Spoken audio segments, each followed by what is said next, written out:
boa tarde a todos. Agradecer o convite para aqui estar e partilhar a nossa experiência de aprendizagem baseada em casos reais no ensino da farmácia.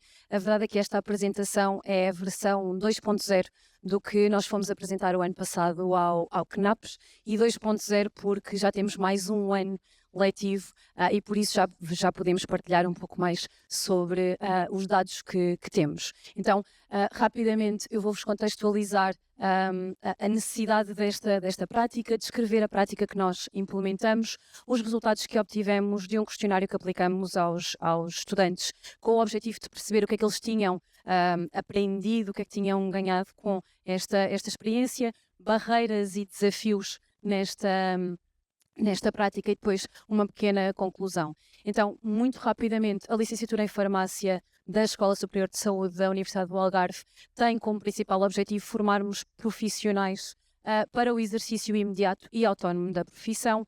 E a verdade é que a farmácia comunitária acaba por ser para este curso a saída profissional que mais absorve alunos.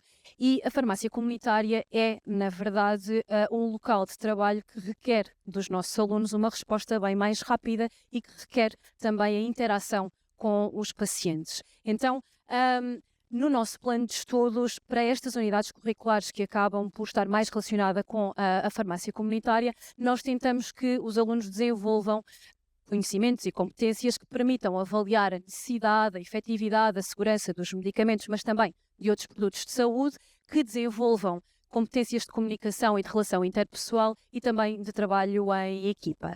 E hoje, aquela unidade curricular que eu venho partilhar convosco é a unidade curricular de dermofarmácia e cosmética, que está tudo relacionado com farmácia comunitária.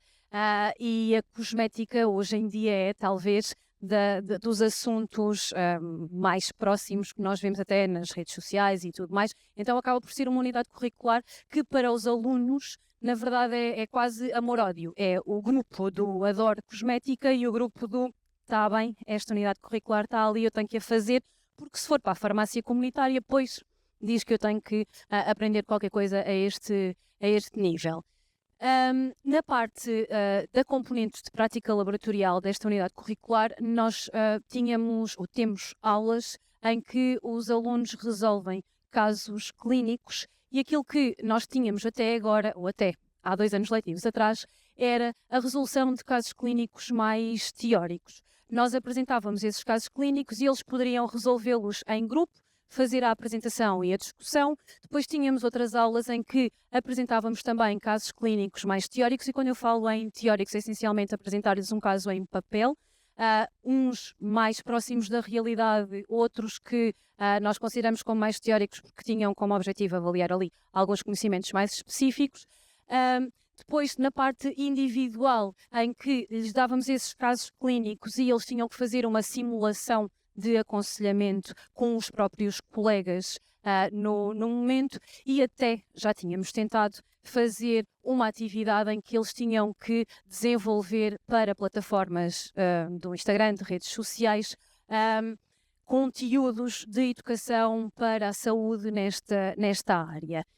E, se calhar, nós como docentes estávamos sempre empolgados com estas coisas todas, porque são metodologias muito boas, mas aquilo que íamos percebendo era que os alunos faziam o trabalho. Assim, pronto, tínhamos que fazer, pronto. Não vamos cumprir muito mais do que os objetivos mínimos, muitas das vezes, e por isso trouxe-nos aqui o desafio de como é que nós podemos tornar isto um bocadinho mais interessante e que novas abordagens é que podemos ter.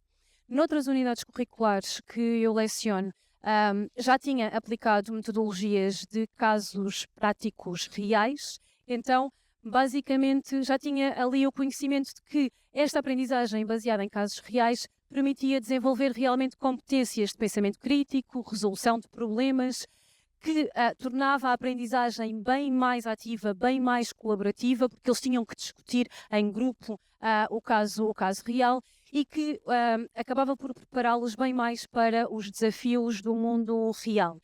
E via isso porque quando lhes apresentava o caso, mesmo em papel, eles dizia, atenção pessoal, isto é uma pessoa de verdade e a sério, porque eu conheço a pessoa, muitas das vezes via a reação dos alunos do a sério, isto não é uma coisa escrita no papel. E percebia que eles acabavam por se empenhar um bocadinho mais, ou pelo menos dava ali qualquer coisa para eles acordarem. Entretanto, já havia também tropeçado em alguma literatura que falava de envolver pessoas reais neste método de ensino-aprendizagem. Então, basicamente, aquilo que nós tentamos fazer foi, então, bora lá pôr pacientes reais a trabalhar com os nossos alunos. E a área da dermofarmácia e cosmética é uma boa área para poder fazer isso, porque todos nós utilizamos produtos cosméticos, então não é assim tão difícil de ter uma população para ir buscar estes pacientes reais.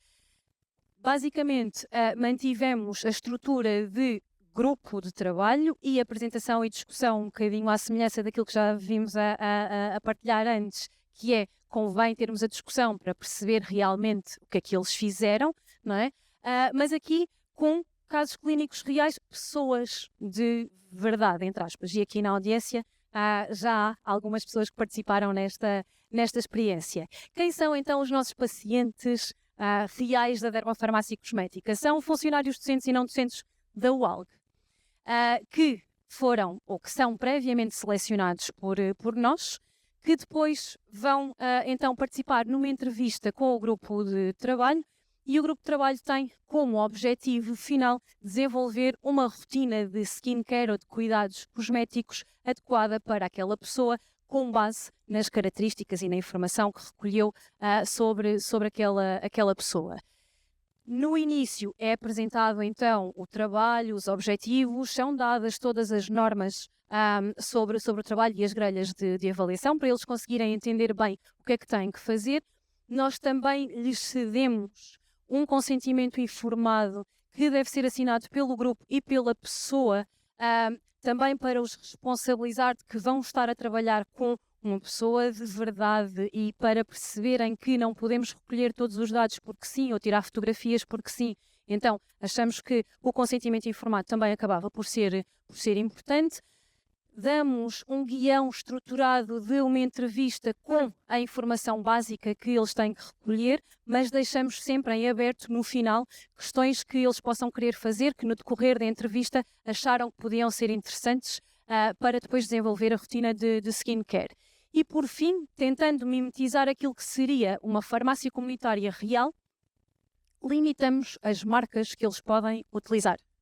E todos os anos, nestes 2 anos, já alteramos as marcas. Escolhemos marcas mais acessíveis, marcas mais caras, também para perceber a sensibilidade deles na entrevista, se perceberam que aquele paciente tinha mais ou menos dinheiro para gastar. Então, limitamos um bocadinho, que é o que acontece na farmácia comunitária, mas tentamos dar aqui o máximo possível de hipóteses. Este trabalho é desenvolvido ao longo de 7 semanas no semestre, tem um acompanhamento principalmente nas aulas práticas, mas depois também nas aulas teórico-práticas é quase impossível. Ó, professora, tenho aqui uma dúvida, portanto, acabamos por fazer isso, mas em timings bem definidos serão sempre nas aulas de prática laboratorial, em que nós acompanhamos as decisões e as soluções que eles foram encontrando para tentar ali dirigi-los no caminho mais correto, esclarecemos dúvidas, mas também neste acompanhamento eu tive que pôr ali, senti a necessidade de colocar ali a realização da entrevista, porque o trabalho é-lhes apresentado, é-lhes dito que eles têm que entregar o relatório final na data X, mas agora vão à vida deles.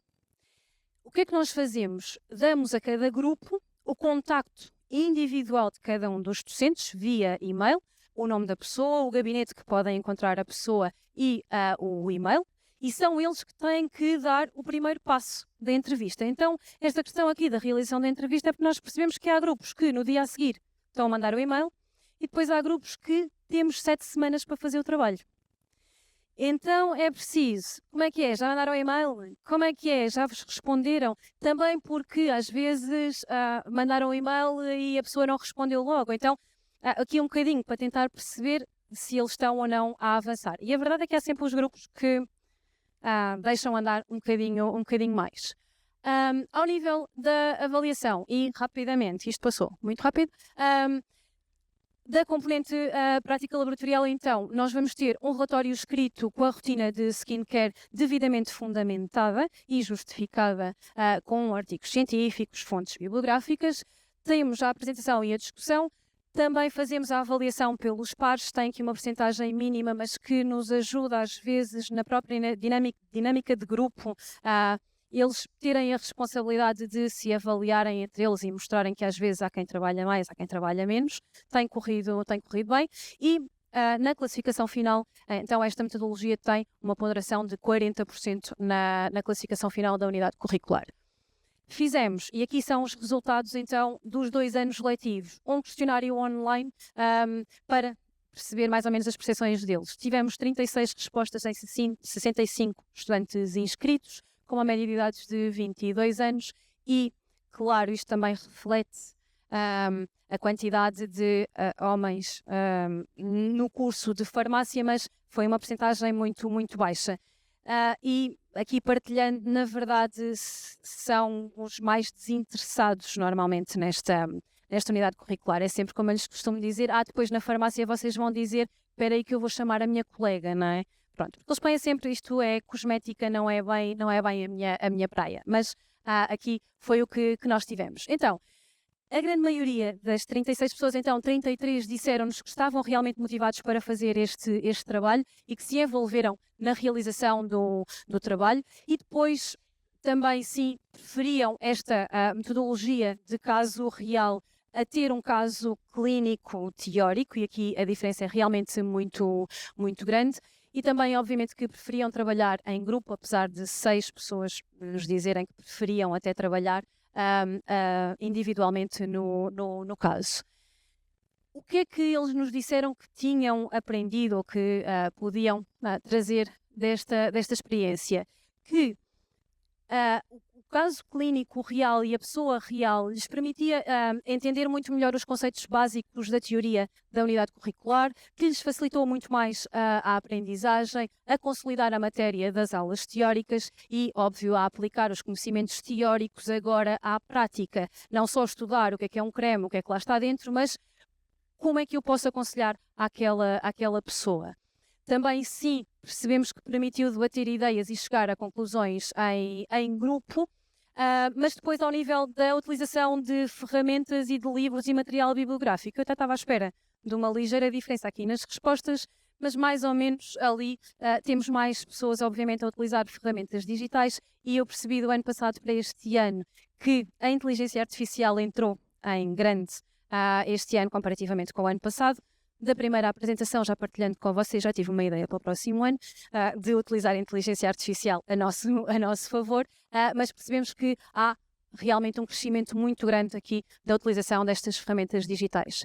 Ao nível de competências, pois, sim, a competência de comunicação com utentes foi aquela que eles referiram como tendo sido a mais desenvolvida. A que menos desenvolveram foi realmente, isto passa mesmo muito rápido, a de gestão de... não está a aparecer, a de gestão de tempo.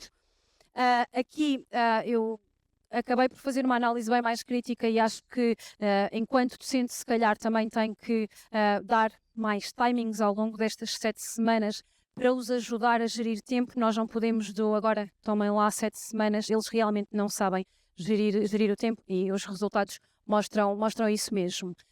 Depois, 29 dos 36 estudantes dizem que acham que esta metodologia podia e devia ser aplicada noutras unidades curriculares, ao nível da metodologia de tempo que nós disponibilizamos nas aulas. O que é que eles nos disseram? Que queriam um bocadinho mais de tempo em sala de aula para fazer o trabalho e que achavam que podiam querer mais tempo do que aquelas 7 semanas. Eu, olhando para estes resultados, acho que, podemos talvez disponibilizar um pouco mais de tempo na sala de aula. Acho que 47% dizer-me que precisam de mais tempo são ali os grupos, ou as pessoas que têm mais problemas de gestão de tempo, que podem querer mais tempo para fazer o trabalho e basicamente aquilo que vão fazer é perpetuar a resolução do trabalho. Também, ao nível da ponderação, eles não consideram que realmente seja necessária uma ponderação superior na classificação final e só 4 pessoas nos disseram que esta metodologia não devia de existir na unidade curricular. Oi. Barreiras, então, que nós encontramos na aplicação desta metodologia. O trabalho preliminar que nós temos de ter enquanto docentes na escolha dos nossos pacientes, porque temos que tentar que o grau de dificuldade seja muito semelhante entre os grupos. Então temos que fazer uma escolha mais criteriosa das pessoas que vamos distribuir por cada um dos grupos. Para além disso, a questão do recrutamento, não que ele seja difícil, mas nós gerirmos as expectativas dos indivíduos. Isto porquê? Porque quando eu apresento o trabalho aos potenciais pacientes, eu digo, gostaria de participar neste trabalho, os alunos vão fazer uma rotina de produtos cosméticos e a malta começa logo a ficar muito entusiasmada. Espere, são alunos do 2º ano do curso de farmácia, não quer dizer que a rotina seja a mais adequada, e aí as pessoas percebem, mas aqui é um bocadinho gerir a expectativa da pessoa achar que vai ter uma rotina muito adequada para o caso dela. Desafios, então, ainda continuamos um bocadinho com a mudança de paradigma, mas eu acho que acima de tudo, mais neste caso ainda nos estudantes, eu tenho sentido que ao longo dos anos, ao contrário, os estudantes têm cada vez mais vontade de metodologias ativas, isto é bom, mas seria melhor que me dessem a informação toda. Houve ali um crescendo e agora parece que estamos aqui um bocadinho a decair. O envolvimento dos participantes aqui, tanto das pessoas que são os voluntários e os pacientes, mas também depois dos participantes aqui, estudantes, e fazer com que haja uma interação bem maior entre eles. E por fim, eu acho que o último desafio prende-se muito com a questão da avaliação. Se a avaliação deve ser mais focada no processo e nas competências que os alunos estão a desenvolver ou na avaliação do conhecimento de conteúdos, porque na verdade esta unidade curricular tem uma componente teórico-prática onde eles têm um teste final e, portanto, pensei um pouco que talvez a grelha da avaliação esteja muito a pender para o conhecimento dos conteúdos e não tanto para este desenvolvimento de competências e para o processo que eles desenvolvem ao longo das 7 semanas. E talvez este seja um desafio para o futuro.